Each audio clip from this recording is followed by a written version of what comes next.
আর মাম্মাকে আবার একটু বেঁধে রাখা হয়েছে, ওর ঠাম্মি ওকে একটু বেঁধে দিয়েছে, কারণ আমি মাম্মার থেকে একটু দূরে আমাদের রান্নাঘর, ও বারান্দাতে খেলছে আর আমি রান্নাঘরে আর কি রান্না করছি।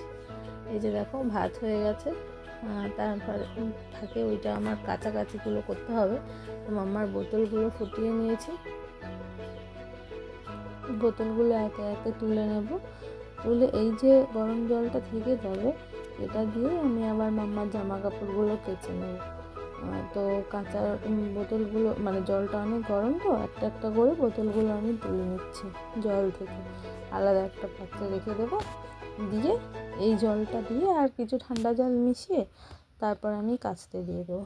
তো দেখো তার এগুলোর ফাঁকে ফাঁকে আমাকে রান্নাও করতে হবে, আর মাম্মা কিন্তু ওখানে খেলছে।